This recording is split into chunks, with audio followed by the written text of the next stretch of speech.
And we're live.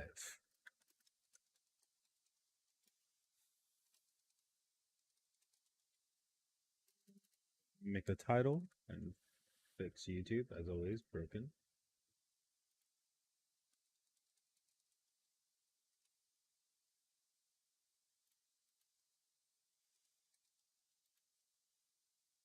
For those of you that didn't watch yesterday, we'll just do a quick recap um, up until where we left off.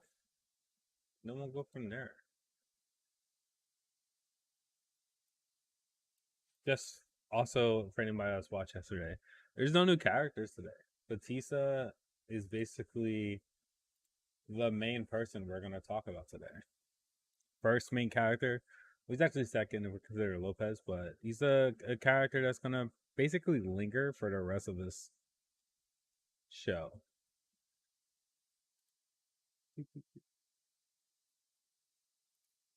Amy, it's so weird. What is education? See what happens. Cool. All right. So let's wait for some to hop on.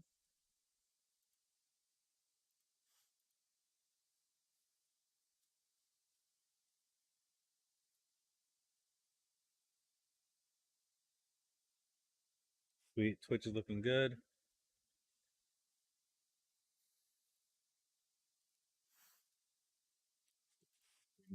Writer. Cool. That's good. And how's my volume? Awesome. All right. Wait, fuck. 1 second. Oh, there it is. All right. So yesterday, we talked a lot about where Cuba was in the early 1800s. And some things that we failed to point out is that Cuba was a slave destination. It was easy for the Spanish to leave slaves there and do trade there. And over time, you had this mixture of indigenous people from Cuba and slaves creating an Afro Cuban culture. We talked a little bit about Afro Cubans and some of their uprisings that they had within Cuban regimes throughout history and how they were slaughtered by Americans and Cubans.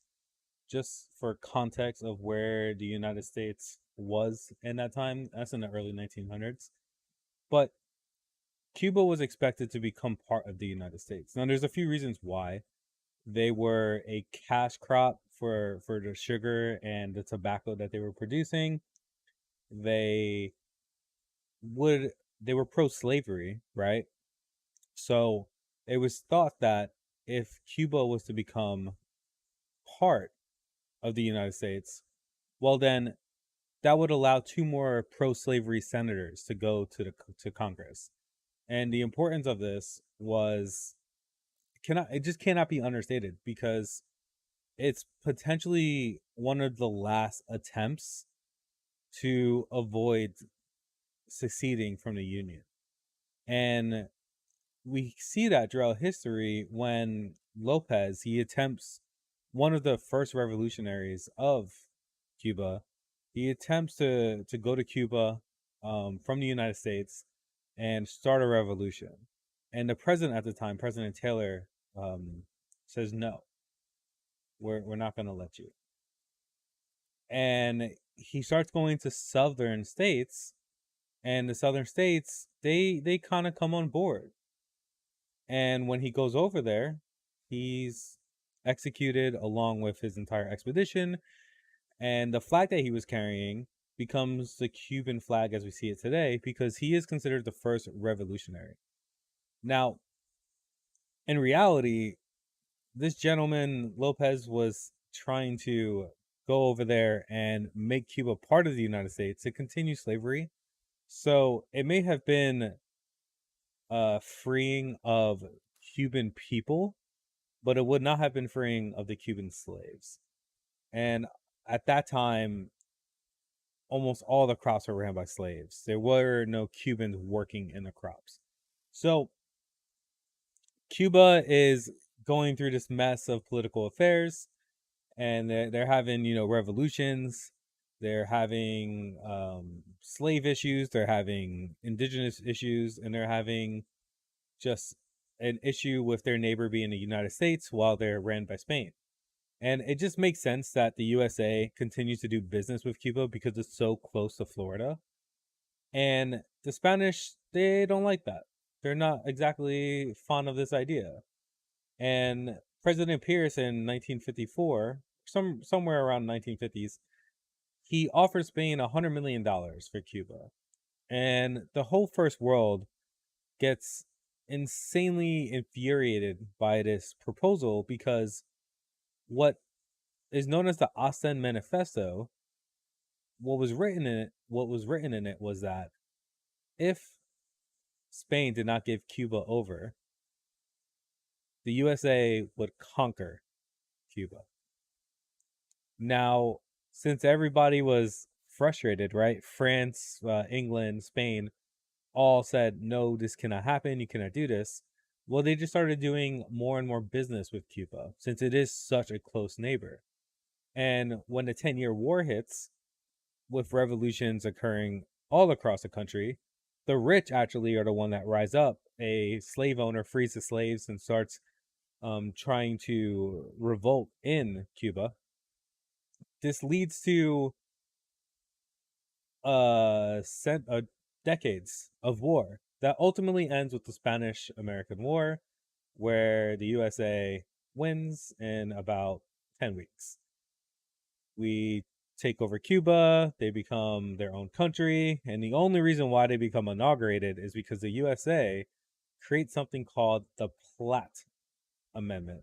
And what this is, it's requiring Cuba to allow the USA to interfere with any affairs that the USA says is theirs. Real John. Hey man, I'm trying to get streamers direct video. Can you please direct it? Put in, yeah, just put it in the chat. I'll look at it once I know it's the stream. Not a problem at all. So, oh man, completely lost my train of thought. That's okay. Oh, the Platt Amendment. So, Platt Amendment, 1901, USA claimed Cuba could become independent as basically as long as USA could intervene with anything that occurs. And in 1902, the Cuban Republic is inaugurated. The U.S. military leaves their occupation, and Cuba is now a country, right? They finally become free. But as we know with the United States, once they have their claws in you, they're not going to let go. Now, several treaties are signed in the next few years, basically giving the USA cheaper access to tobacco, sugar, and land. And this is how we actually end up with Guantanamo. And insurrections start occurring throughout Cuba. Ultimately, we get to this point where in the late 1920s, there's a person by the name of Machado who becomes president by popular vote. And yeah, that's fine. You can just put it into chat. Machado becomes president by popular vote, and the Constitution bars him from doing so. So you're only allowed to run for one term as president. So wins presidency by popular vote, rewrites the Constitution, and the economy immediately goes to shit. So that's as far as we talked about yesterday. And we're going to go into a little bit more details of Machado, sugar, what was happening, and what eventually becomes Batista's uprising. Let's see if we have any on YouTube. Okay. So to bring clarity to what has occurred in Cuba since their independence, it's important to talk about the Cuban people and the USA. Few Cubans become ultra rich, while most suffered and had little food to eat. Education wasn't important. People were only as good as the labor that they could provide. Cuba had become a different type of slave state. It wasn't just the slaves that were enslaved, it was also the people. All that they had was agriculture. So just general people and slaves, they were all seen as one population, which is why when Cuba revolts, it's the entire country. And the USA was different in certain pieces because You would have the American revolting up north, but down south it would usually just be the slave. In Cuba, it was the entire population, unless you were rich and you didn't want to. But even in a 10-year war, the reason why it all started is because a rich slave owner freed all his slaves, and that is how we ended with the 10-year war. So Cubans, they like their revolutions, and they're not going to stand for any bullshit from an oppressing country. They're anti-colonialist, anti-imperialist country. So their country becomes the USA's playground, and basically Cuba is just another asset, and it's how they treat it. Havana becomes known as the Vegas before Vegas. Prostitution and gambling is running rampant through Cuba or in Havana, and very like extremely rich United States citizens, they're coming over, and they're treating Cuba as their playground. Hey man, so Perez, just like you could just send it to me in chat, dude. You could just DM me. It's totally fine.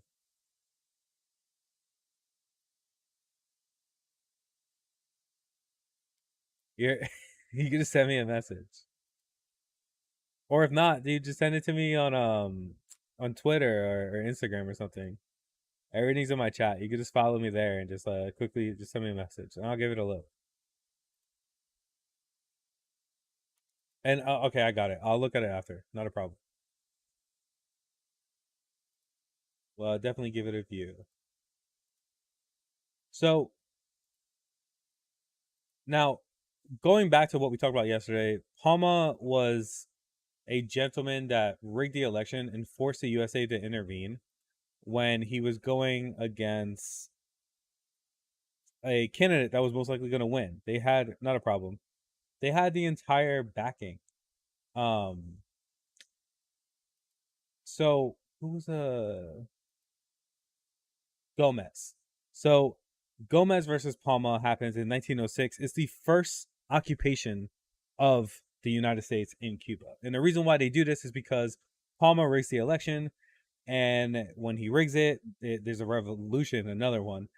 Um, and the U.S. immediately intervenes, slaughters some people, and Palma loses, and Gomez wins, the person that Palma rigged it against. What's interesting though is that Palma was a USA supporter. During the 10-year war, he consistently called out for the USA to interfere and help their Cuban brothers, their neighbors. He was the first Cuban president, and he set a path forward for the USA to take over as much of Cuba as possible. And don't forget, Cuba was inaugurated because of the Platt Amendment, something that Palma's put into place. Now, all of this, remember, he rigs an election. Gomez wins. They upheld democracy, which is interesting because up until this point, the USA has done nothing good in Cuba, and they continue to do nothing good in Cuba. And they immediately stab Palma in the back. The person that literally was simping for the American government and trying to give the USA the ability to do whatever they wanted in Cuba was immediately stabbed in the back when he rigged an election. So the administration at this time from 1906 to 1909, they realized that Palma wasn't going to cut it and that the Cubans would revolt. Also, just for some context, World War I set off an economic surge for Cuba. As you can imagine, World War I, Europe was bombed to shit, right? And this included agricultural assets. So, with World War I popping off, people were forced to work, and their work came to no economic profit since the prices crashed within a decade of peaking. This became known as the Dance of Millions. So, what happens is that there's no production of sugar, and the United States needs sugar. The military needs sugar. So, Cuba starts overproducing all of the sugar, right? And the United States government actually puts a price control. The prices are fixed at about 4.5 cents per pound for the war. But right when the war ends, right at the ending of World War I, prices rise to 22.5 cents. And Cuba becomes basically the sugar emporium of the world. There's massive amounts of money flooding into Cuba at this point. And you can see it in Havana. This is when Havana starts becoming this beautiful, beautiful city. But it's short lived. Europe starts producing their own sugar since they start fixing and rebuilding, right? And the prices are driven down to 3 cents a pound by December. So it's literally only 5 to 6 months that the prices were peaked until it dropped to 3 cents. So in these few months, Wall Street Journal wrote that the Paseo del Prado was packed with cars like Fifth Avenue in New York. So there were so many cars going through Havana at the time that it was being compared to New York. And this is when hotel interests are coming in, casino interests are coming in. Havana is now the playground for wealthy Americans. So June of 1920, by the way, is when the Wall Street Journal wrote that article. And 6 months later in December, the price crashes. So Cuba's hit with loads of money and debt, which creates this beautiful Havana, but it's not fully built. And unfortunately, little upgrades are provided to Cuba's economic potential. And the reason why this is so important is because Cuba can't do anything moving forward if sugar is their only asset to sell. They didn't do any industrial revolution. They didn't have a revolution in terms of an economic revolution. The rich made tons of money. The poor saw nothing in return. And it just created this absolutely devastating situation in Cuba. Havana starts looking prettier. United States and corporations starts coming over. These American interests are exploding all over the country. But the Cuban people see nothing. And again, the Cuban people is very different than other countries. They see each other as a family. They see each other as brothers and sisters. Not that they're communists, but they understand that they have to work hard for their living. That they are all one and the same, and that they are all in the same fight, and they are not afraid of revolting. So, over time, in 1928, when Machado reruns for president, he begins to look a lot more like a dictator. And with all of these economic woes that occurred, from the sugar, students of universities begin to speak out. He starts receiving all of this anti-political speeches against him. So, just taking a step back, Machado rose from these times because he was the president when all the economy was booming, right? Havana looks so pretty, and there people are living a pretty decent life. Like, they're not living a horrible life. Even just for context, at the end, when the prices dropped to about 3 cents a pound, that's still higher than what it was before World War One. So it is important to note that sugar prices did rise overall. It was just this immense boom that immediately just crashed out, and by almost like a seventh of what it was. So Machado, he taxes the U.S.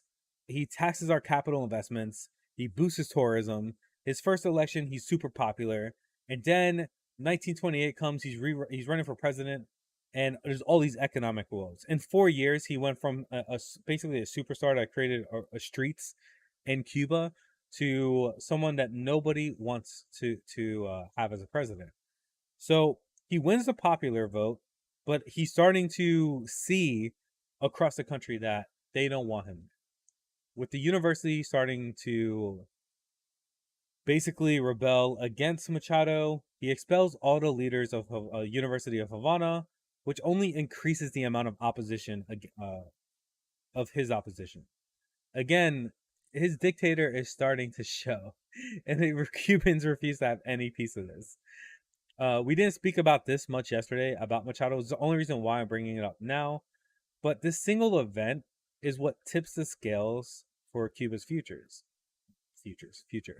And you could imagine, when it comes to Machado, he did good things for Cuba. he did tax the USA, which is amazing even to me that when I found this out. However, as we see even in today's political climate, all it takes is one bad economic turn that isn't even your fault, and you will be disliked. There's not much you can do about it. It wasn't Machado's fault for the sugar crashing and creating this ripple effect into the Cuban economy, right? However, he didn't do much to fix it. Just like Biden, to be fair, hasn't done everything possible to fix it, or Congress hasn't done everything to fix it, even when policies have been put into place. Just to put into context for today, for economic context. All right, so we're caught up entirely, right? And this is when we're going to start getting into 1930 Cuba. Now, up until this point, Machado is having a shit ton of people just absolutely not wanting him there. The students are completely against him. They want him out, and there's these little groups starting to populate across the country that are anti-Machado. Now, Machado he won the popular vote in 1928. He's starting to lose that popularity quickly, and when I say quickly, it's almost exponentially. So by the time 1930 comes around, he is not a liked politician, and people want him out. And it isn't just one or two people; it's about half the country. Every single person that's part of the University of Havana. You have communist parties starting to pop up that don't want him in there because he is seen as a dictator. So in 1928, one of Machado's opponents was Julio Antonio Mella. He was a political activist that fought for universal education and modernization of education. He opposed Machado and founded the Cuban Communist Party, which was directed by Moscow. Now, remember, Machado was popular in Cuba until 28, and with a potential communist party, of course he's going to disband the University of Havana's leaders, and then the United States isn't going to get involved here because the opposition is communists, right? So he arrests some of the founding members of the Cuban Communist Party, and one of those people is Mella. When he gets out of prison, he escapes to Mexico City. He becomes a Cuban Marxist revolutionary. He attempts to work with exiles to overthrow Machado, but eventually he's assassinated in 1929 by unknown parties. Some say it was an Italian assassin. Some blame the USSR. Some blame Machado. No matter what, in Cuba today, what Fidel has written it as, Machado was murdered. I'm sorry, said that completely wrong. Machado murdered Mella. Now, you could imagine that Mella was one of the founding people for this Cuban Communist Party. And there was a lot of frustration as to where this was going to go. What more could Machado do? And people just blamed Machado even if they didn't have proof of it. So violent confrontations begin to occur in Cuba between students and the police. And on the first day of class of 1930, September 30th, police guard the university. Students march up to the police officers, and ultimately it becomes violent. Students are injured, and one of them, Rafael Trejo Gonzalez, dies from his injuries. Nationally, this is spread like wildfire. Students are beaten, students are abused, a student is killed by the police. Machado, this is something that he can't recover from. Now, some of the country agrees with the students and others were against them. However, more groups are starting to uprise against the Machado regime. And this is when we meet one of our next characters. He's not a main character, but he's a character nonetheless. And his name is Wells. He's the American ambassador. And for the rest of today, we are going to be mentioning Wells a lot. Batista and the students group up. And the reason why this makes sense is because Batista is with the military, and the military is sick of Machado, and the students are sick of Machado. So they coup the provisional government. They put together a 5-president government that we spoke about yesterday, It lasts for 10 days, and then one of the presidents becomes the real president. So of the 5 presidents that were in power for those 10 days, they all voted and they picked Grau, who becomes the president of Cuba. Regardless, the US government does not recognize this new government as legitimate, and Batista is already working against his fellow revolutionaries to revolt again. And this is when everything begins, basically. And this is going to be the rest of the evening, and the talking points is all about Batista takes his takeover. And the reason why I want to talk about this, and the reason why this is important to me, is simply that Batista taking over Cuba in the way that he did it was basically sanctioned by the United States government. We're going to go through Wells and his telegrams to the Secretary of State. We're going to get involved with the president here.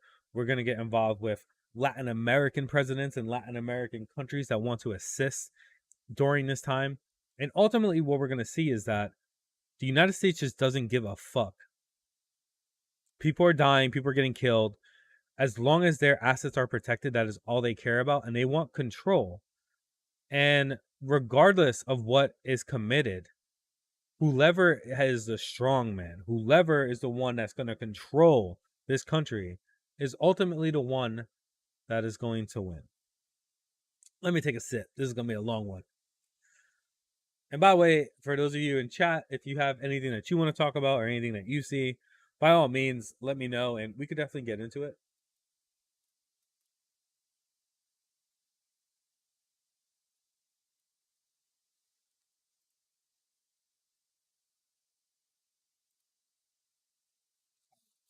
Here we go.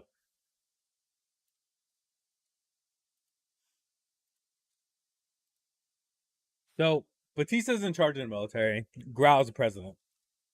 Yet, in 100 days, right? So, in 100 days, there's going to be another government. So, remember, they couped the... Let's just take a step back. When Chado's president, they're like, hey, you know, we need you to step down. We're going to need somebody else to take over. Cespedes is like, okay, I'll take over. There's a provisional government. The provisional government is couped by Batista, which then they put in a 5-president government. That government eventually votes for one single president, which is Grau, which is then in 100 days, he loses his power and a new president will take over. It's 1 year. It's 1 year. We have like 4 or 5 regime changes. It's absolutely insane. So, how does this happen? Batista fought against any policies that would harm the U.S. interests. And that alone sets off this pattern where Batista, no matter what he does, the USA knows they have an ally in Batista. He's a survivor. He's going to make this country endure. You could do whatever you want to my country and we will be okay. Take whatever you want. That was Batista's mindset. And Batista believed the U.S. was required to be part of Cuba. And without the United States involvement, Cuba would fall. Now, what's interesting about this is that Grau would attempt to create an 8-hour workday, minimum wage, nationalization of labor, unions, price reductions for daily goods and utilities. But wait, these are all kind of good things, right? However, think about what I just said. 8-hour workday, minimum wage, nationalization of any commodity or of labor. That's a union. What? Price reductions for daily goods so people can afford things? And they're going to reduce the price of utilities? The United States, that's not something the US of A can enjoy. And he only lasts for 100 days. There's a reason why something must happen here, right? Something must go on where he's immediately seen as the bad guy. And just for a side note, about the utility companies, Grau had demands for some of these American companies. And at this point, Americans were, like I said before, Cuba was their playground. Corporations were flooding in. but the Cuban life had become no better, right? Like, yeah, there's tourism, right? And yeah, there's money flooding in, but it's not flooding into the majority of the people. It's flooding into the ultra wealthy, the owners, which, oh, by the way, those are fucking United States citizens. It's not Cubans. The Americans went over there and bought the land. So the first thing the first thing Grau does is he dismisses the president of Cuban National Sugar Corporation because he was a foreigner and he wanted he wanted the president for the Cuban Sugar Corporation to be Cuban. And then when the U.S. electric company Electric Bond and Share refused to cut the electric rates in Cuba, Batista and the military occupy all of their property in Cuba, which forces them to fold. And Grau gets a 30% discount for electricity across the country, which is in Time magazine, which all the sources and everything will be linked once we get through this entire show. We take about like a week. But it's crazy, right? Like, this is all coming from like a Cuban president that was only in power for 100 days and already making such like insane changes that I think most of us wish that we could see today. All right, this is the big one. So on October 23rd, 1933, Wells writes to the Secretary of State about Grau's initiative to compromise with Batista and opposing parties. Wells claims that the Cuban government is willing to open their doors to every party so that every voice can be heard, but Grau will remain president. Batista and other groups reject this idea of keeping Grau in power, and immediately the students start planning to assassinate Batista. Every few hours, more of the story is told by Wells, and this will continue over the next few months. By the end of the night of October 23rd, the students made deals with each Cuban political party and felt like they could meet Batista and come to an agreement. However, the next day, Wells continues to write that Batista doesn't agree with this proposal, and some of the political parties actually begin to break up, and they become terrorist groups in Cuba. So the situation is getting out of hand, and Wells is not mediating in a way that the U.S. had hoped for. They already don't consider Grau a legitimate president, and they need somebody to take over, and they need somebody that they want to be in charge. That way they could get the things they necessarily need. And the reason why the students want to assassinate Batista is because they feel like he's working with the Americans, right? Which obviously he is. He's playing the party or something. It's kind of confusing as to what he was trying to do. We spoke about it yesterday. There was even parts of Batista that wanted to literally reinstate Céspedes, which is the president that he just couped. So it's kind of confusing what Batista had on his mind entirely. But ultimately, from what we know, he wanted to become rich and he wanted to take over Cuba. So where are we? So Batista starts meeting with these political parties that oppose Grau. They come to the agreement that Grau needs to resign and Medieta will become the next president. Medieta is basically a person that the U.S. government believes that they can control and Batista can control. And if Batista can control them, that means it'll be a puppet government for the USA to control, right? Grau's not having this, and neither is Grau's administration. They want Grau to remain president, and they want each party to be able to elect their own person to come into office. So they start arguing over the next few days of what's going to happen, right? And Wells is part of every conversation. He sends like telegrams to the Secretary of State 5 to 6 times a day, which I'll link in as well. And you can see like the fear in this man's eyes of what's happening in Cuba. And I would be scared too. This is after the hotel disaster, which for those of you that don't know, a hotel was under siege and ultimately Batista wins with bombing and munitions constantly getting fired across. Like 60 to 100 people were killed. So it isn't like the revolution just ended when Grau became the president. Like, no, there's still, factions of people that are fighting. So October 29th, just 6 days later, he writes I am continuously urging upon all the necessity for a peaceful solution and the fatal results, which are bound to occur if, through conspiracies, the army is split up into factions. Amazing, we just talked about that. The consensus of opinion, I am glad to say, is against revolution and against a new coup d'etat, but the latter is definitely a possibility.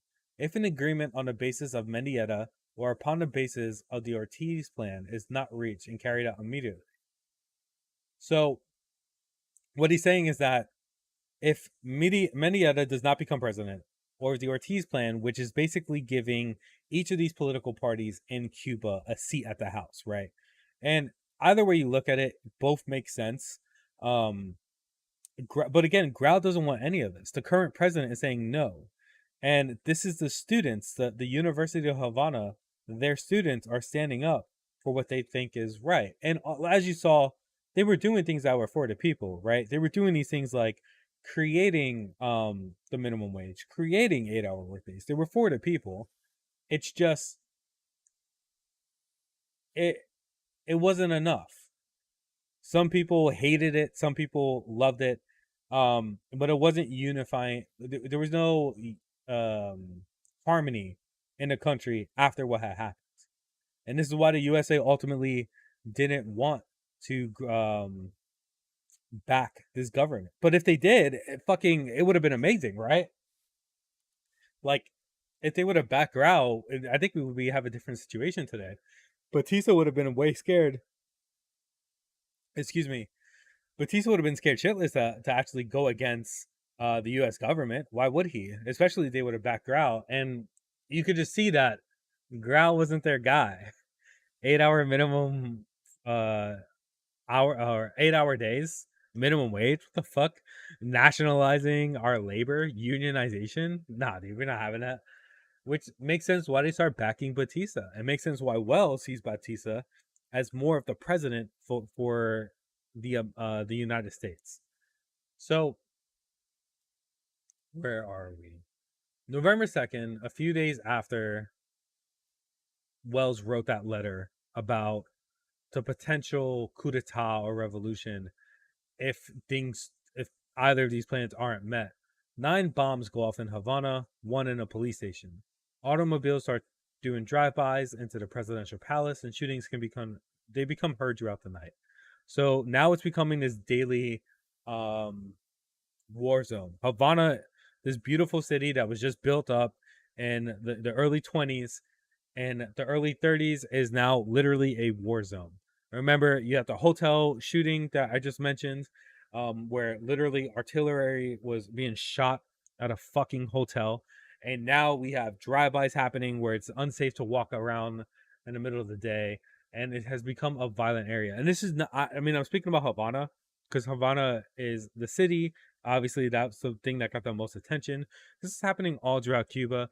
But the people that were working in like Sierra Mesa, the mountains, those people were more just working and trying to survive.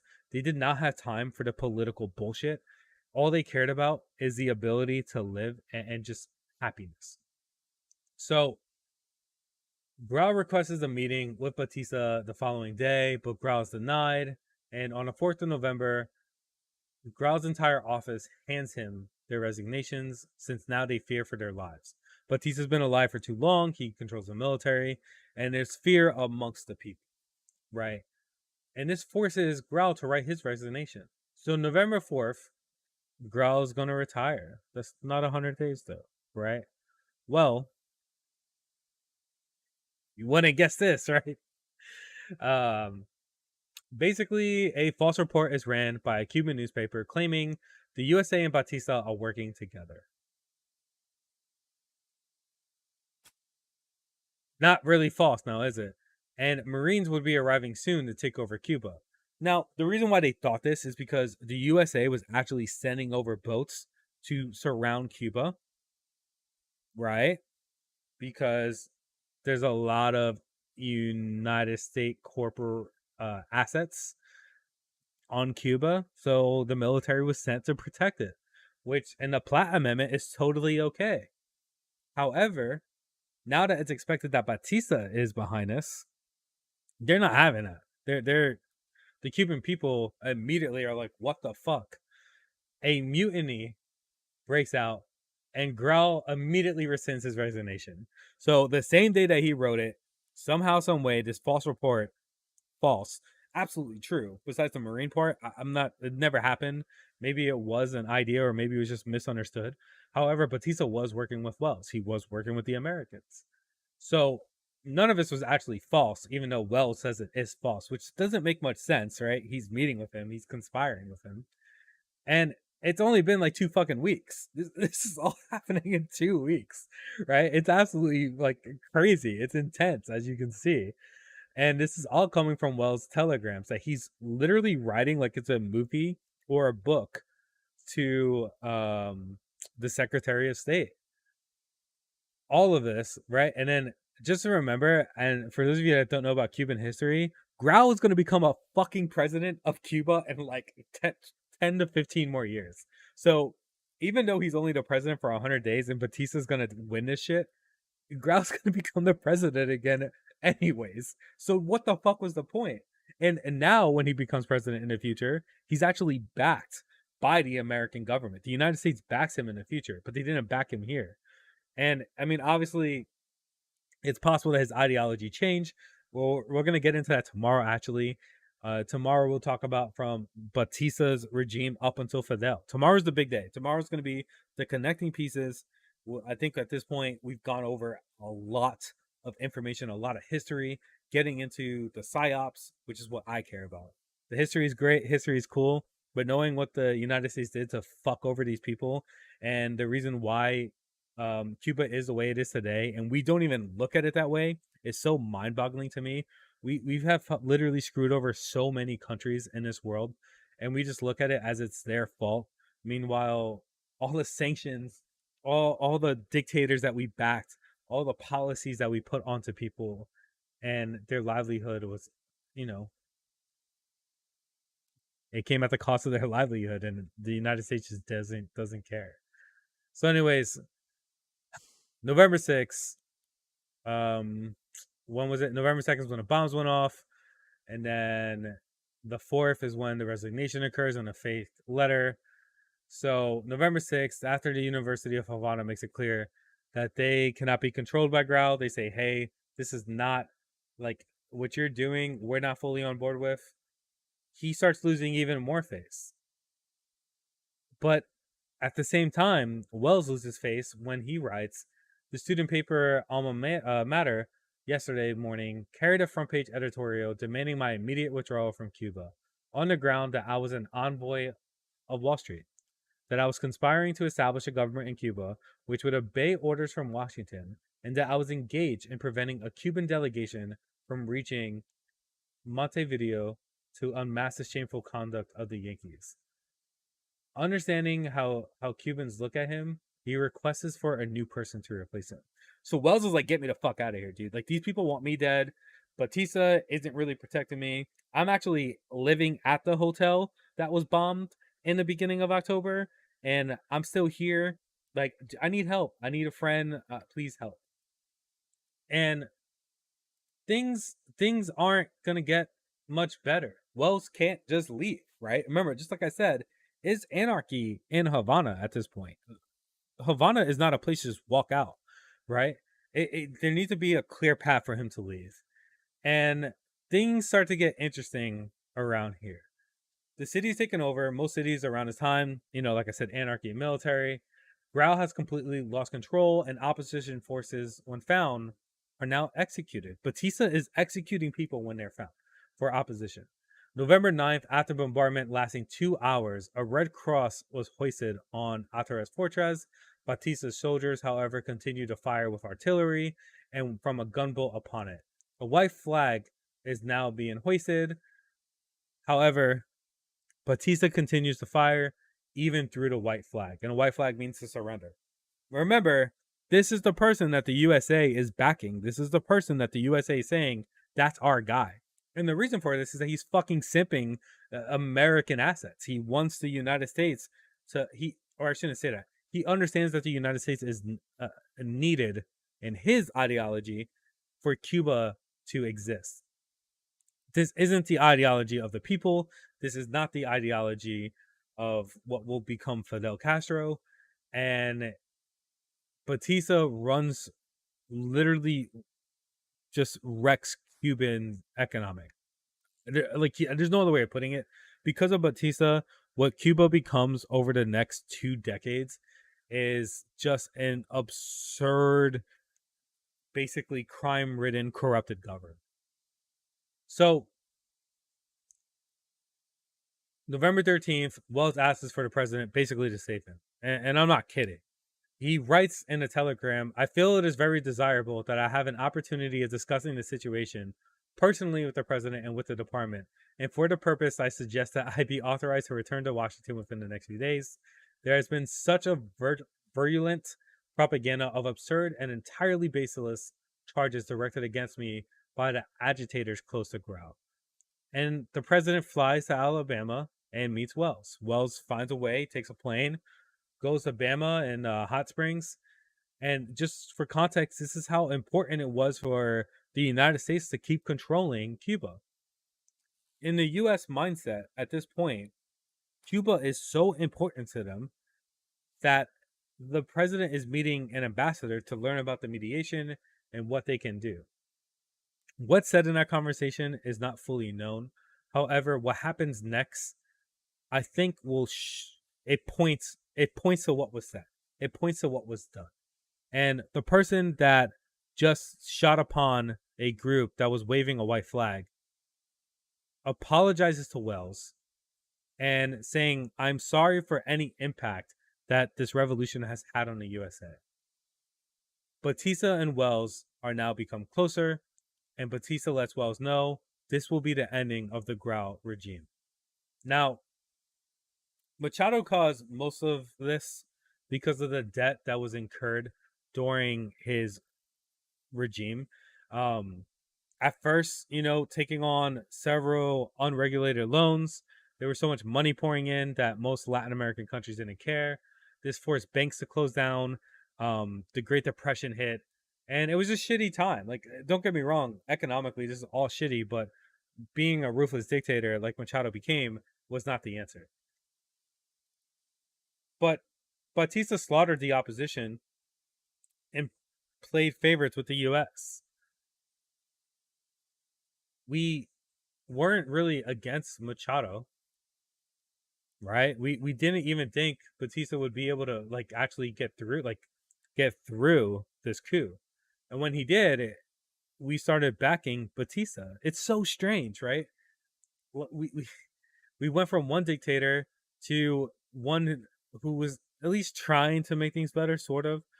Grau is starting to make things a little better too, but we're backing the person that can strong arm anybody by these agreements, by force, by power. Now, where were we? Grau's group saw this and wants to kill Batista for betraying the revolution, but ultimately they fail. And as they fail, they start to flee the country. And what's interesting is that Grau asks the USA for help. Towards the end of all of this, in November, Grau sends a letter to the president that's intercepted by, I believe, the Mississippi's governor. And he says, please help us. We're fighting for our people. We're fighting for the Cuban people. And the response is, the USA will not stand for any one of these factions. That's just not true, though, is it? With the fact that they've been standing up for Batista. They respond to every other country in Latin America by saying, you are not to stand with any of these factions, therefore you would stand against the USA. Let's let Cuba ultimately end up where they naturally end up. The only way the USA will ever say something like that is if they have a plan for where they think it's going to end up. And that is what happens.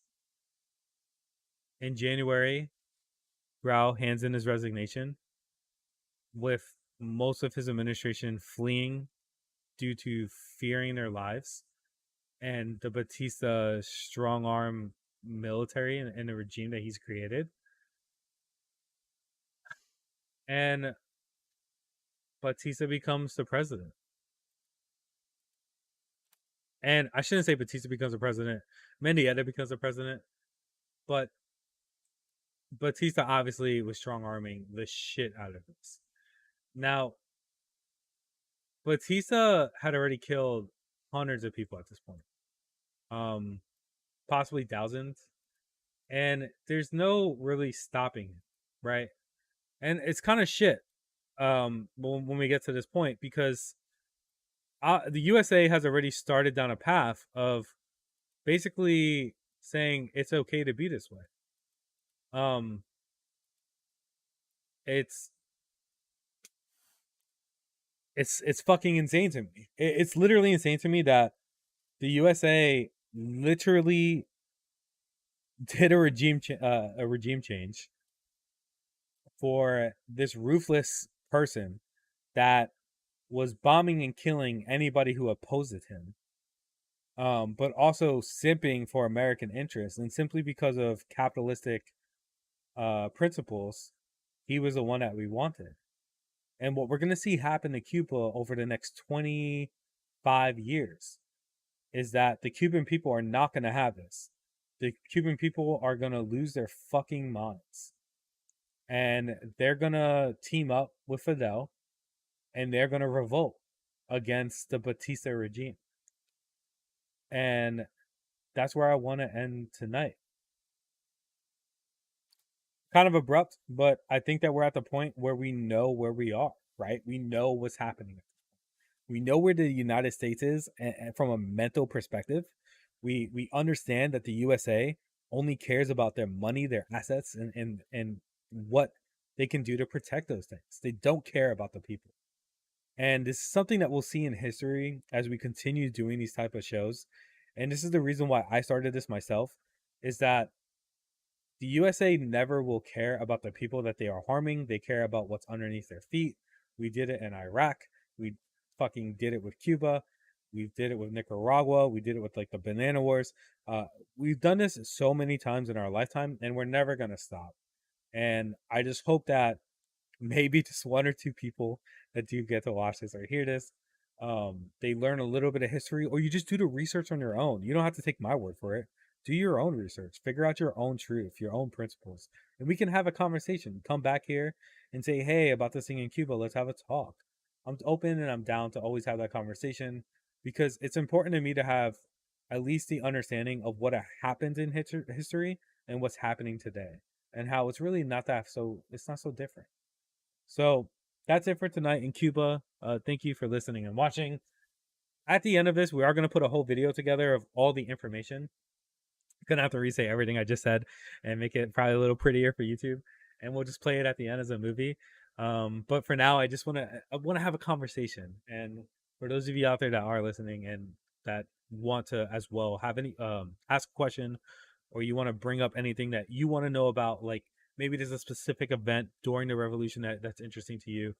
I'm trying to bring in certain things that I think are important while leaving a lot out. I didn't bring up the hotel, for example, yesterday, but I realized maybe that's important to some people. So by all means, if there's anything that's important to you, or you have any questions, bring it up and we'll talk about it. Not a problem at all. Or we'll do research if we don't know. But that's it for Cuba. Thank you. We're gonna play some fucking video games. That's life. That's how it works. Oh, somebody sent us a video. I guess I should watch it. I should watch it. I'll watch it. Where are you, friend?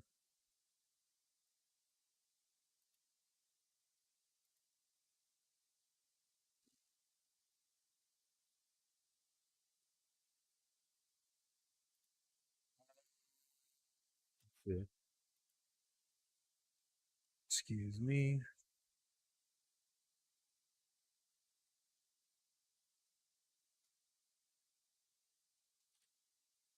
Where are you? Send me a message. That's not it. That's not it. That's not it.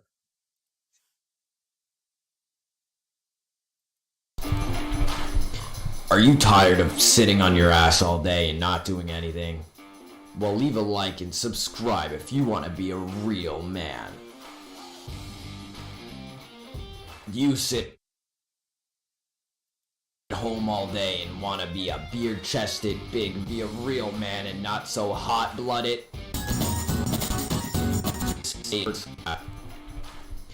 Are you tired of sitting on your ass all day and the photo you're seeing on screen right now might just help? Thanks, man. Julio, thank you so much. I appreciate this.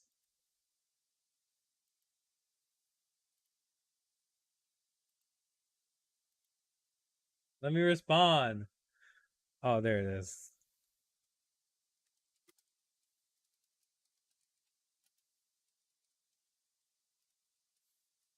Well, glad I didn't put that on stream.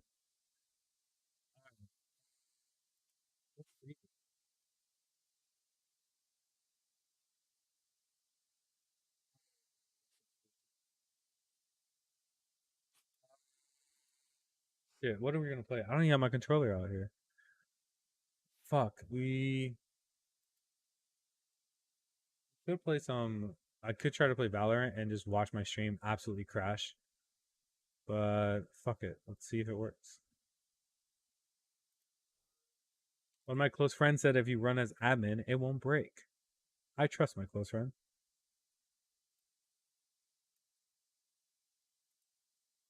I swear, dude, if this shit breaks, I might cry. This shit fucking breaks on me all the time. My whole stream just goes to shit. Main content.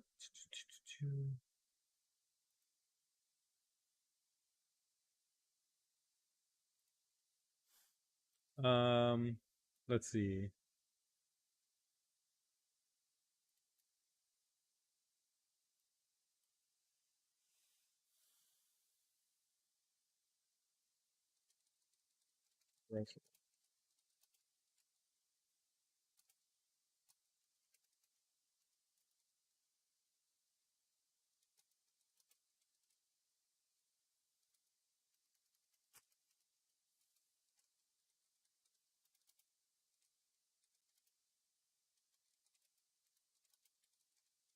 Let's talk, debate, or chill.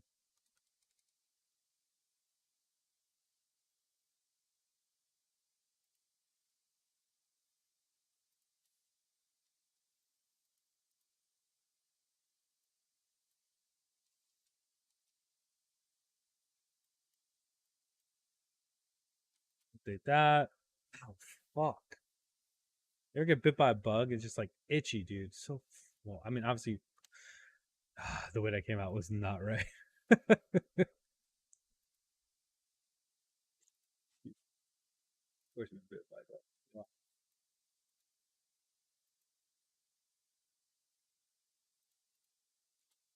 Gaming, title,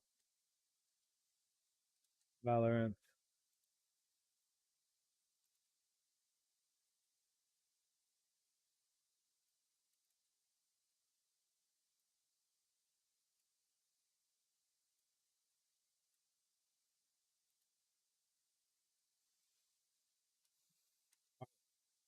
See if it works.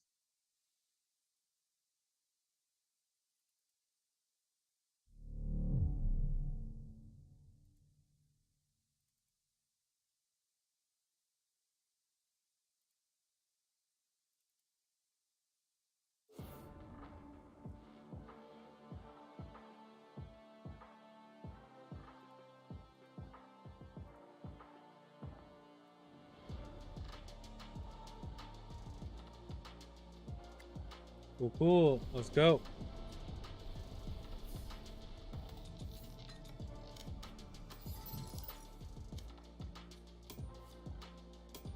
All right.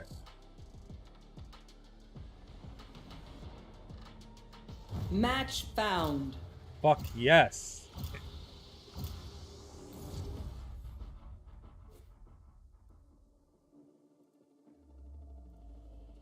I don't remember how to play this game whatsoever, too. So, but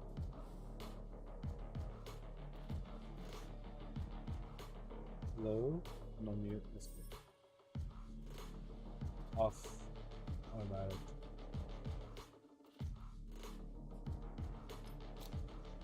That's cool. That's cool. Just take a seat. I got this.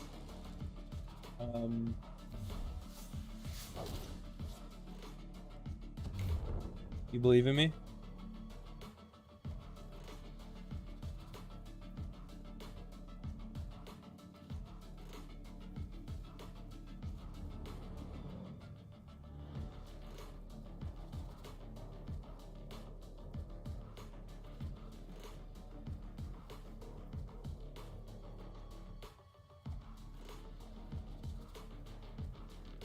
It's taking a while, huh?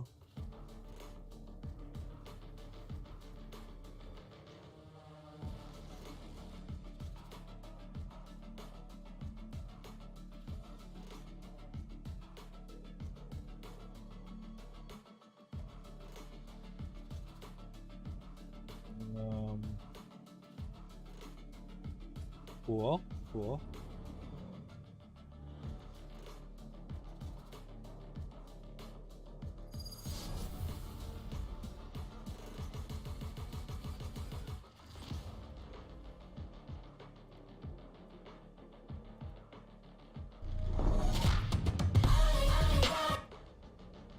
Meet that real quick.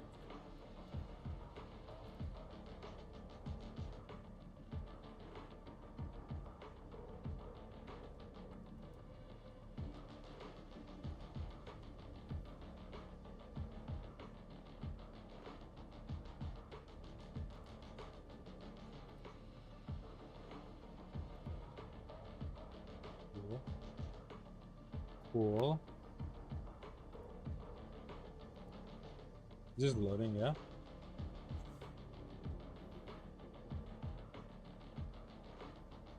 That's cool. Killjoy and Raze. With the tentacle thing. Oh my god, dude. Their team has all this cool shit. We got no cool stuff. We're fucked. Zero faith. Zero fucking faith, dude.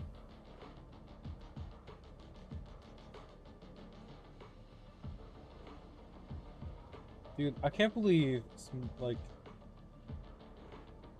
Smedley Butler was like literally one of the coolest guys in the military. Like, you're just taught that this motherfucker is awesome.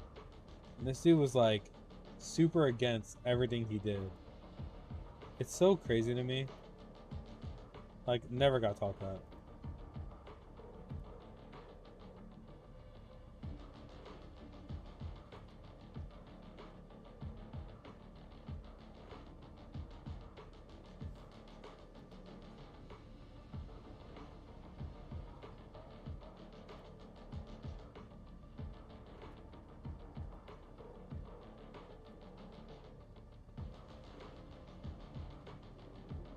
It actually looks really bad. Hold on.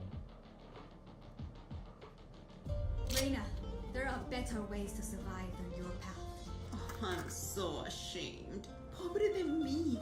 How will I live with myself?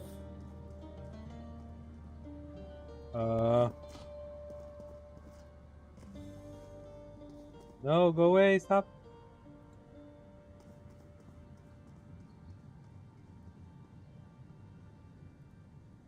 Trust me, my team is better without me playing, so this is like the big brain strategy, don't worry. Know what I'm saying? Right? Right? Oh shit.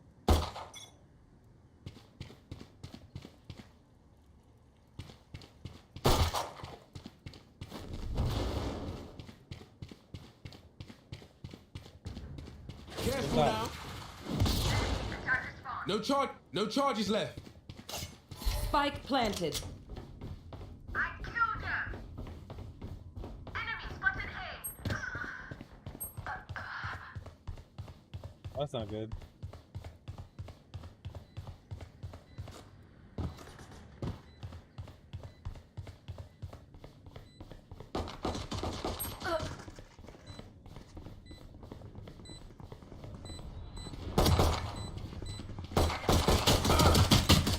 Last player standing. Fucking A, dude. I'm trash. Nice epic.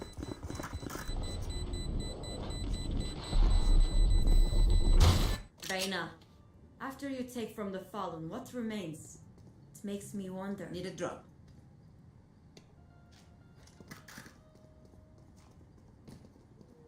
Thank you.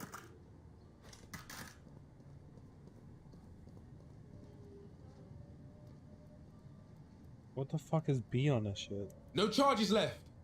Dude, I don't have a B button on my I got you, bruv. That No sucks. charges left. No, fuck you. God fucking damn it.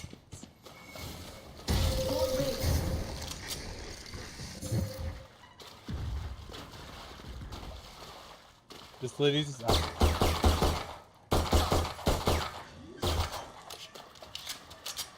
Spike planted.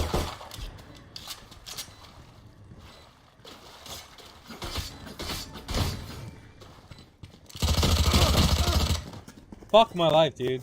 My fucking teammate. Enemy A. Mark 2.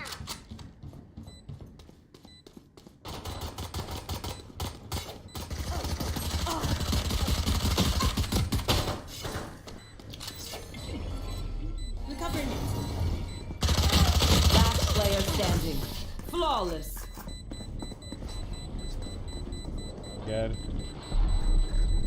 Stand tall. We are Valorant. We are fighters. Yeah.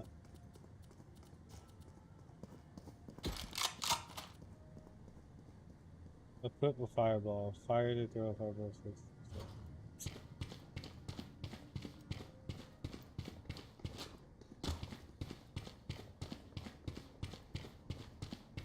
focused.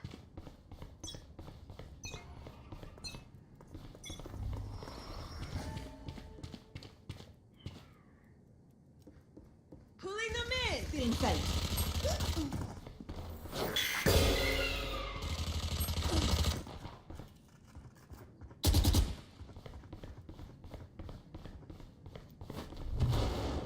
Careful now. Nice. No charges left. No charges left. God damn it. Try to big brain that. I said I did not big brain that. Spike planted. Last player standing. Dude.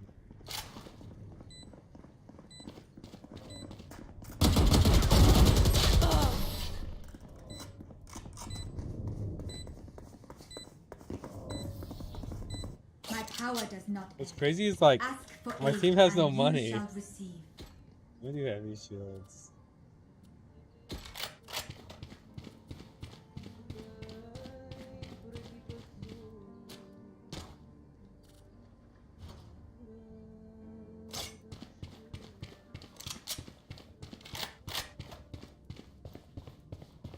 Don't forget the place.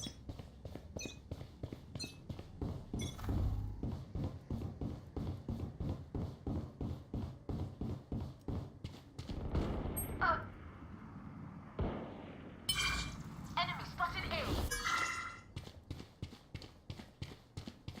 Enemy in attacker spawn.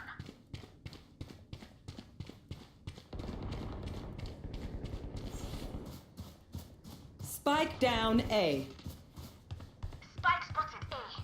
Many enemies A.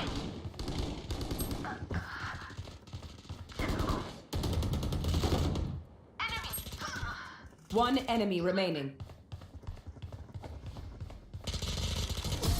I knew your every move. Yeah, we won. Fuck yeah. Knock me down. I'll get right back up.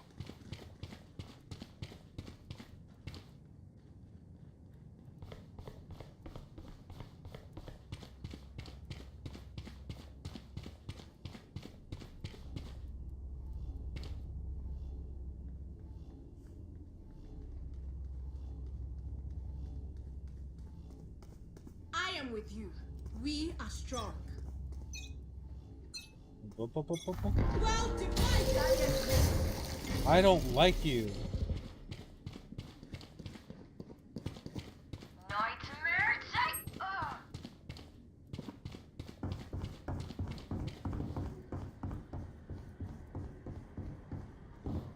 I've got your trail.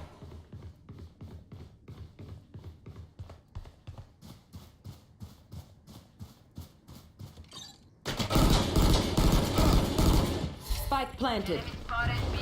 Too easy. Careful Enemy now. spotted B. One enemy remaining. You're welcome.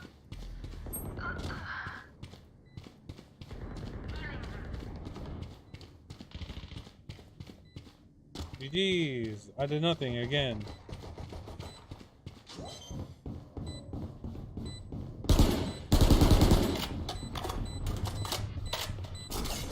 Yeah, it's good. Yeah. They're I'm doing just things. batteries. And I need a recharge. I don't know what. I'm just running around doing things. So, chat, if you can help me, I'd appreciate it.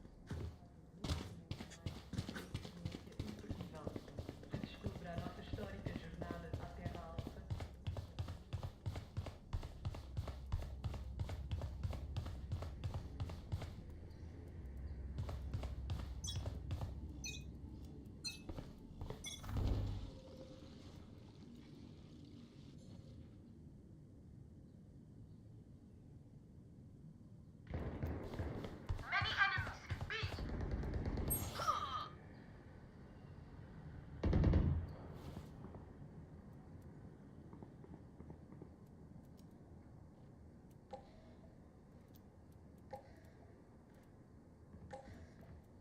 You will not kill my allies. Spike planted. God damn it. Did I hit him in the legs? Fuck, I didn't get that one headshot. Okay, so there's definitely like, I see. Okay. Enemy down. Careful here.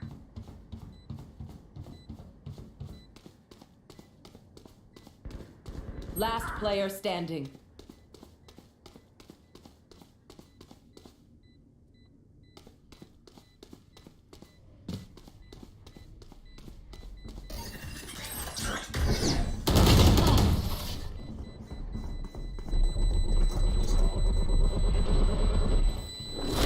Weird I shit open just their happened. mind. Find the That's why I weakness. prefer Minecraft.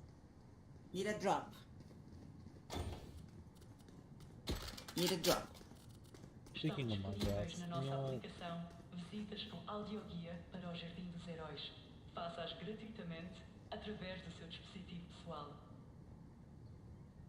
Need a drop. Forward.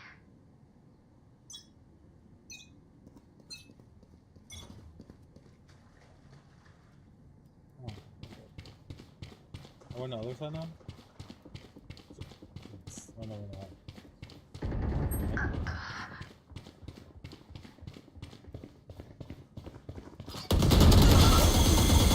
Spike down B.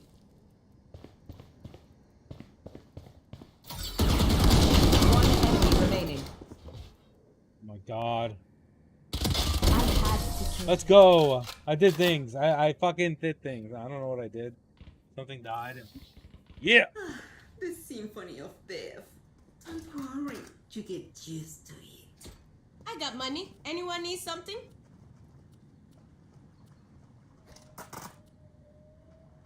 Anyone need anything? So much in this game, like what a headshot does, body shot. Woo! Let's dance.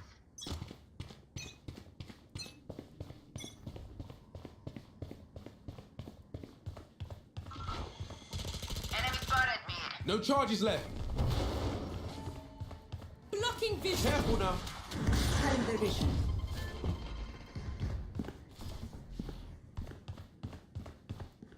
I've got your trail. Fire in the hole. Goodbye.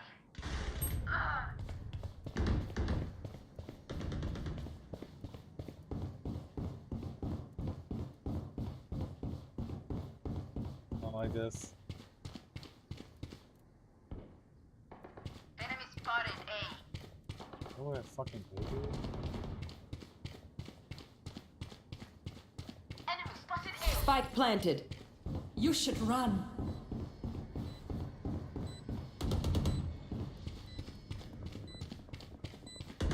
One enemy remaining. Reloading.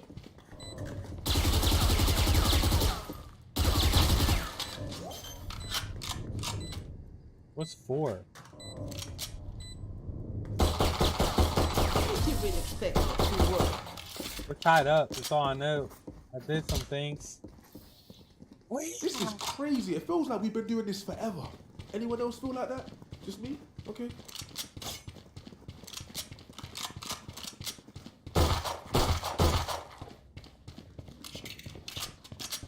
Dot reload? Oh no shit, that's on. Well, PC is a different breed.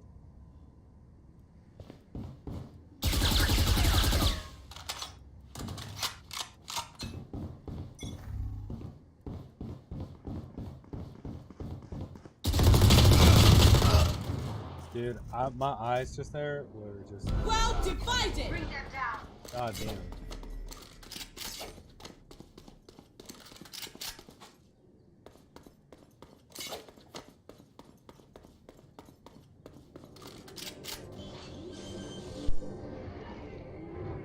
We found one. Spike planted.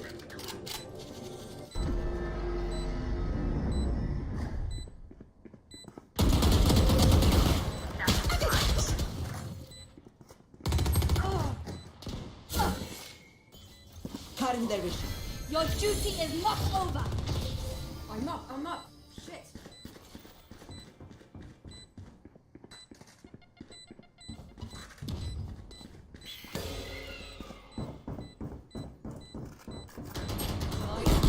Take them! Last player standing.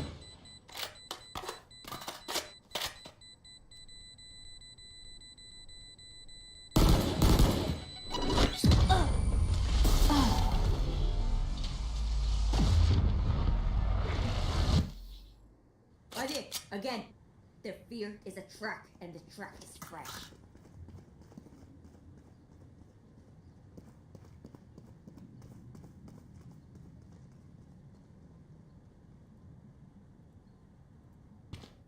Hit B. Oh, that's not.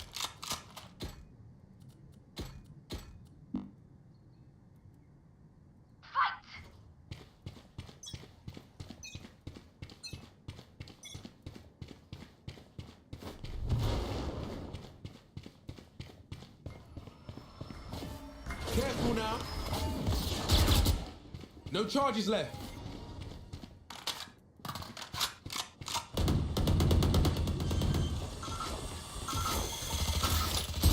Spike planted.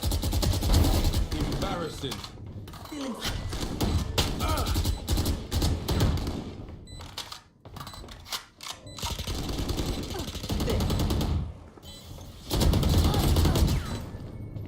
One enemy remaining.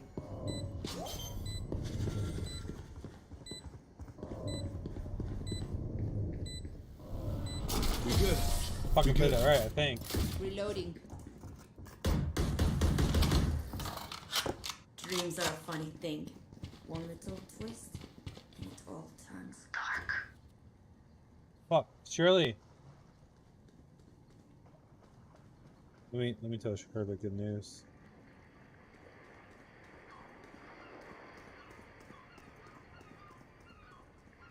I'm not sure if this coming. They are mine.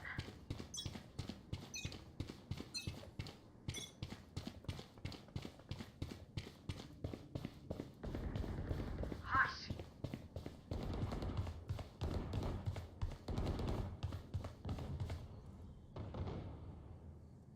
Nope. They're blind with fear.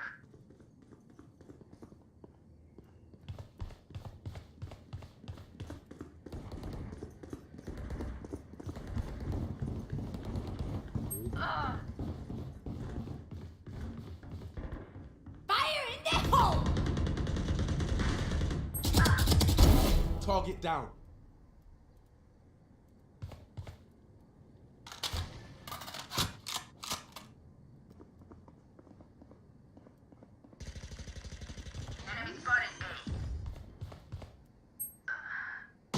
Spike planted.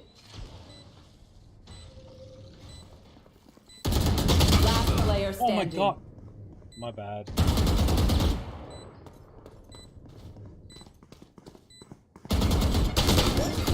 That lag, dude. That was wild. Last round before the switch. Equip yourselves, oh. Money day, fala. Spend it. No Jardim dos Heróis, o Memorial da Espada e do Escudo. Anyone need something? Aquela que conteve a maré e que serviu de inspiração para a cúpula que agora nos protege a todos. Need a drop.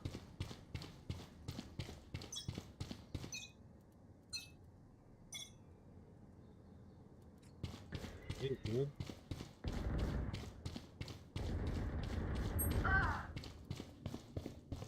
That's bad. Enemy spotted A. Really bad.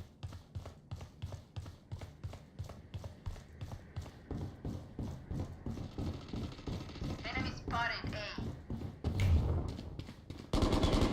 Spend the last next line. Last player standing.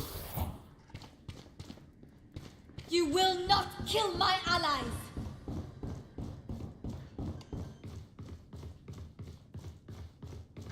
Spike planted.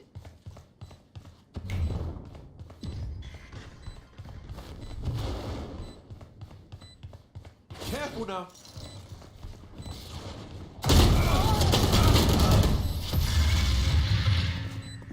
What am I supposed to do with that? Oh my god. Switching fucking sides. trash can that shit, dude. Now we are here. Here. Money do I have? Probably nothing. Fuck, dude.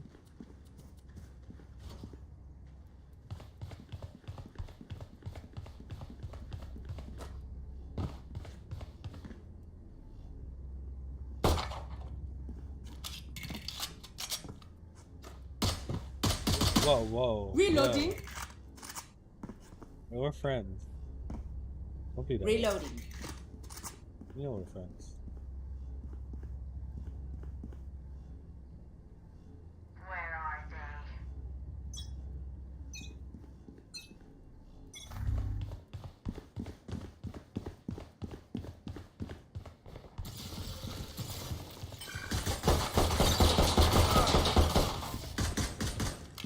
Reloading.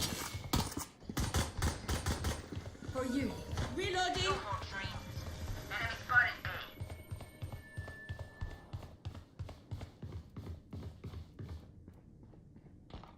A. One enemy remaining.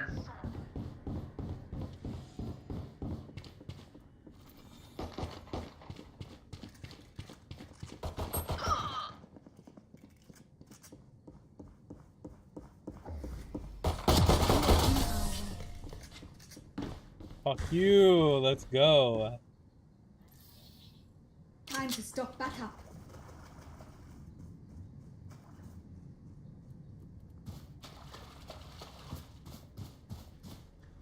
Yeah, combine it. Wait, can I like? Dude.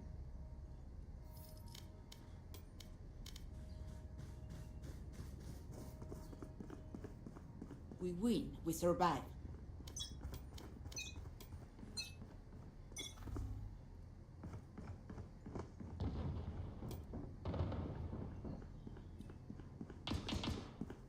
Enemy spotted A. Oh, what?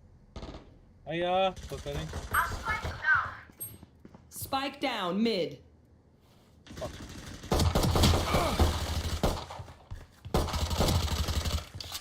You bitch. Get him. Getting spike. Reloading. Got Spike. That's Oh done. yeah, bitch. Got the dub. Let's go. And I got Taro Milty. Fucking winning life right now.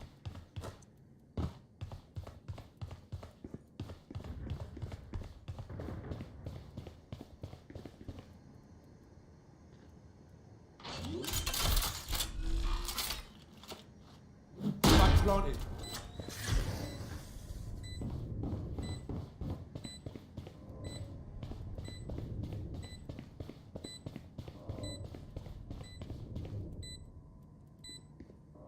Where are you?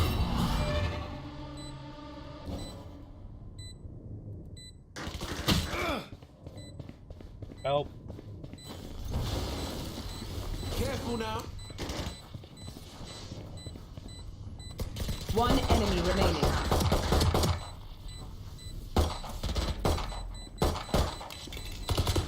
Thank Did I you, get teammate. inside Let's your head? go. Let's fucking go. I'm Watch learning. the end. I'm learning how this shit Another works. begins.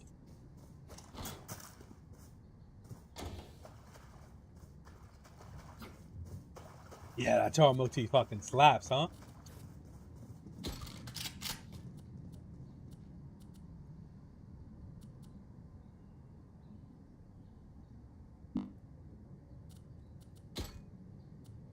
Together.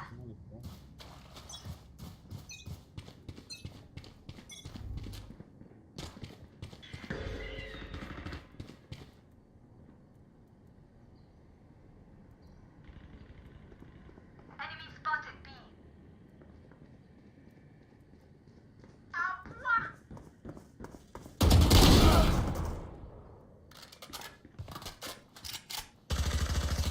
Enemy B.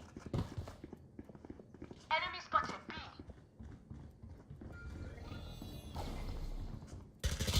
One enemy remaining.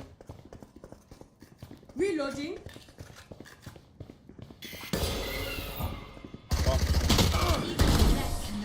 Thank you. I had no idea what just happened. For you. Thanks.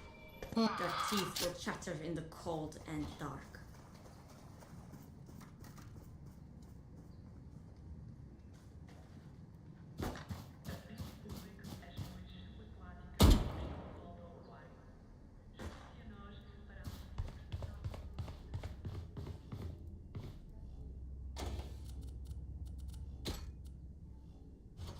For you, hermanita. What am I doing now?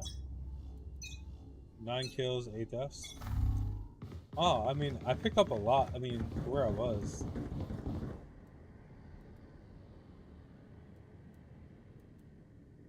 Our spike carrier's down. Many enemies. Spike down B.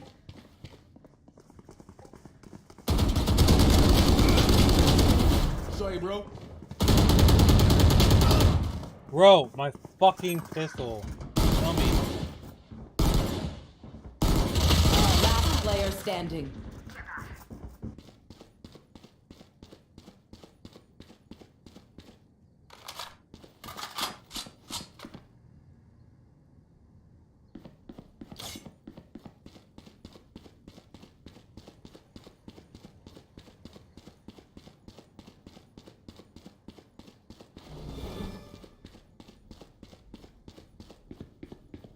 I'll find you.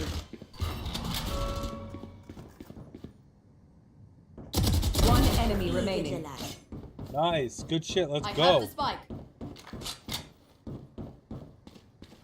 30 seconds left.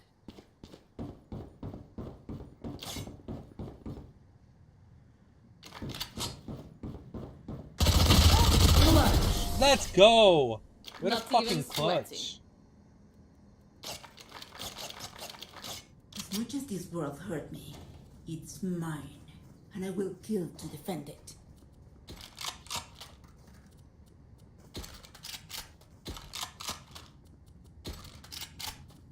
Right there.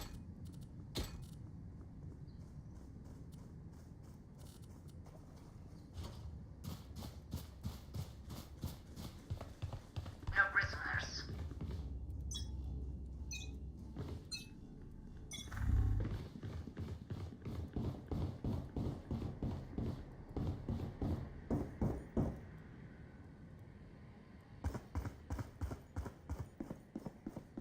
Enemy spotted A.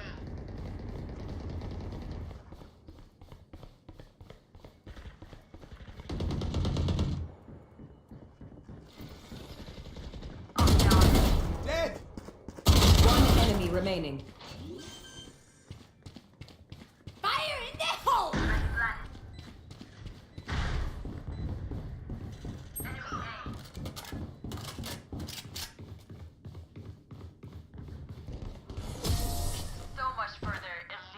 go, dude. Oh man, Whatever like happens, from where I started, don't panic. Trembling is bad for your aim. it was fucking awesome.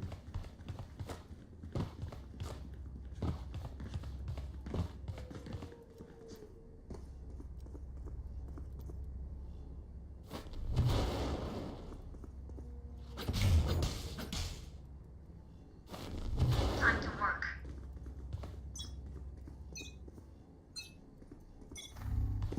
Careful now. Stay in sight.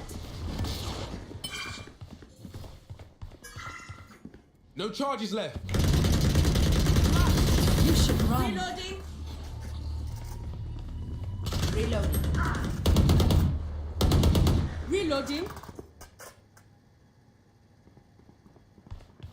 Well divided.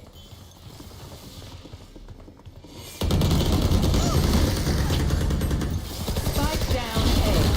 One enemy remaining. Last player standing. They're fucking one. Push.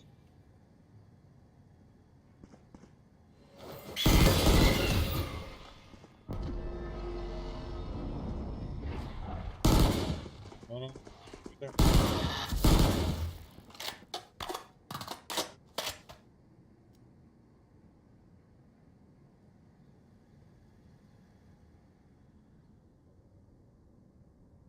I have the spike.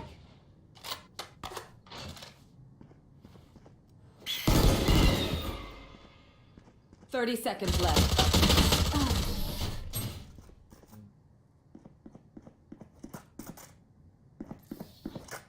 Prepare yourselves. We fight once again.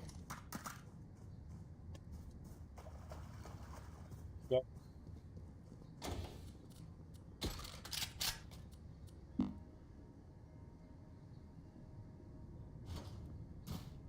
Here. No charges left.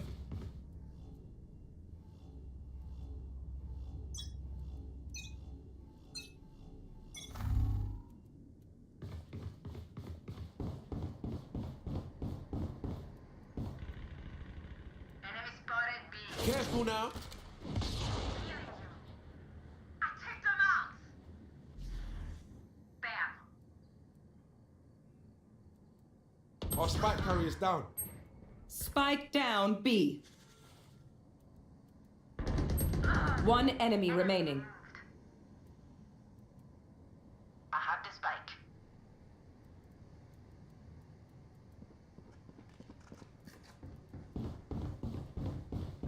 You will not kill my allies.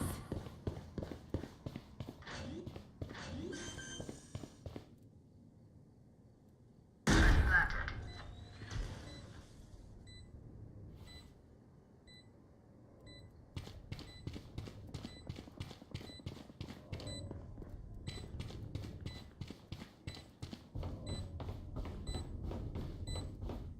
Enemy One enemy remaining.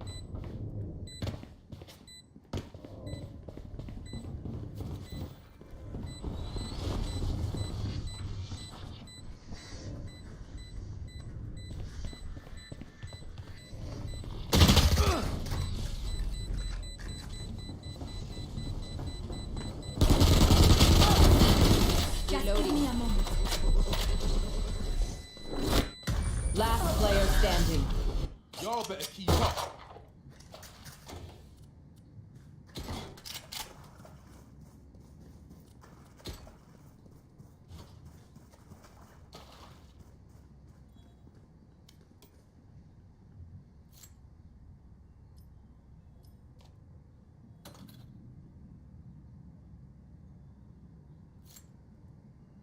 Let's go.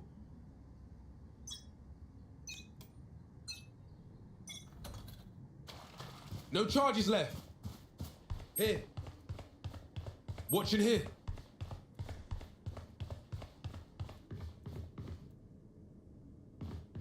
Nightmare takes them. Mark 2. I've got your trail. Healer's down.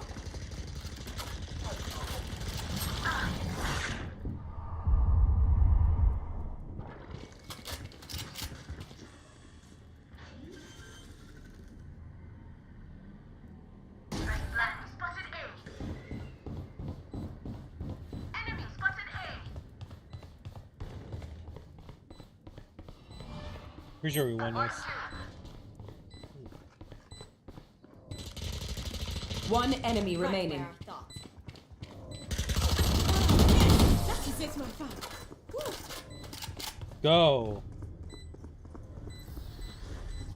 Match point. We saw the beginning and the continuation. Now, the end.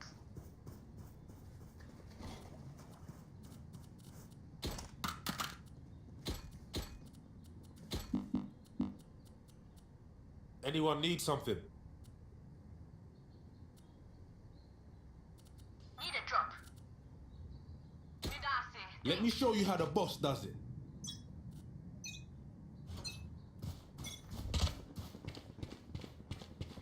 That was fucking expensive.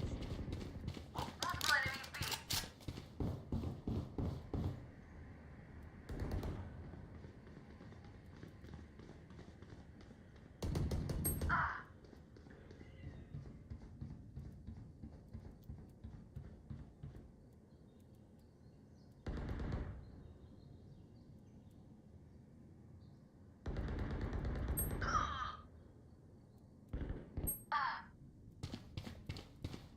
Enemies B. Last Spike player carriers standing.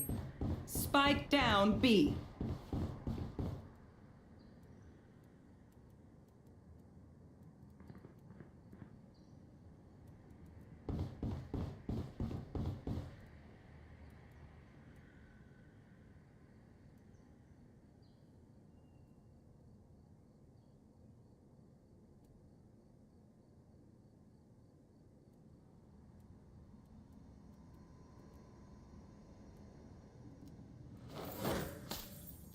Thirty seconds left.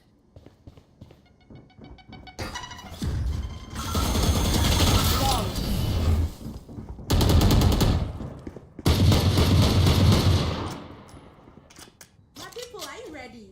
You must cultivate a sense of calm.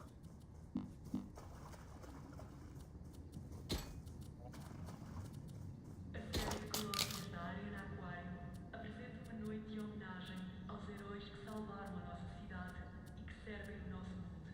Yeah, Entrada 16. Rise and bring glory. Oh, faster. It's such a small difference in speed, though.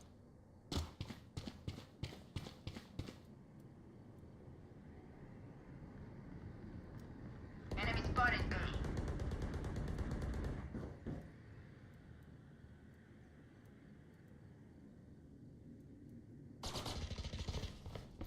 They will come. Fire in the hole! Enemy spotted. Where are you? Mark 3. What? Your duty is possible. Careful now. No charges left. Oh, Spike down A. oh. For you.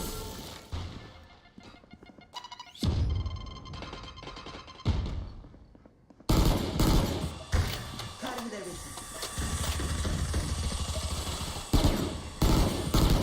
No charging.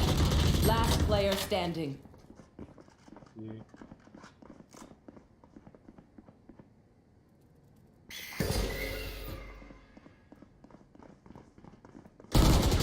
30 seconds left.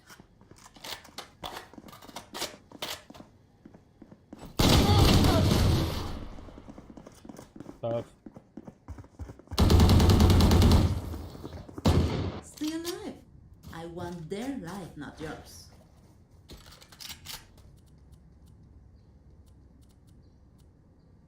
Why do I always look? Need a drop.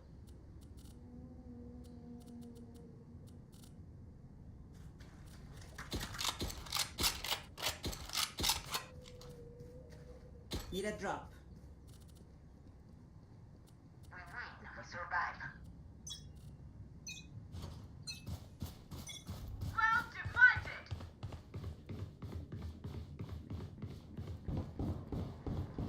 Our spike down. Spike down B. I have the spike. Let's all it. There. Get back. I've got your trail.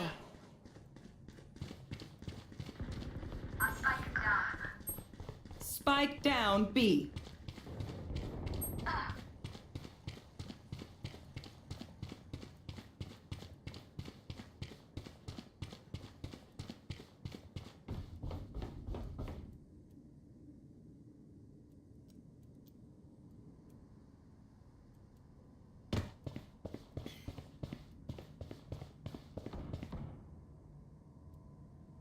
One enemy remaining. Last player standing. Go clutch.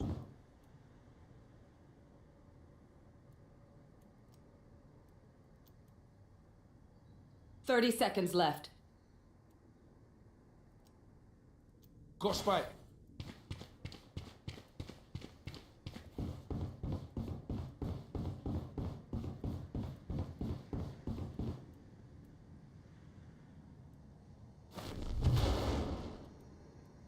Ten seconds left.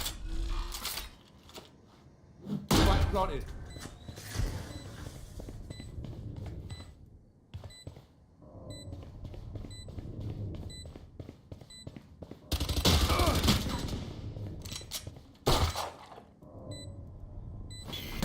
Careful now. Flash!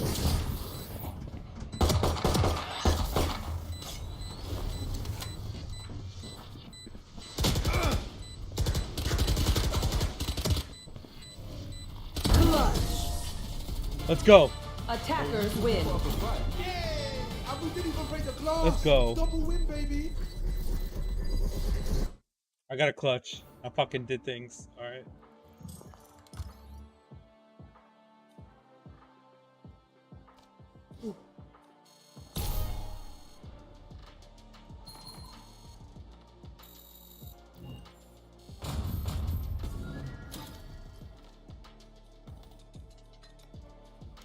I'm done for tonight, everybody. It's been real. It's been fun.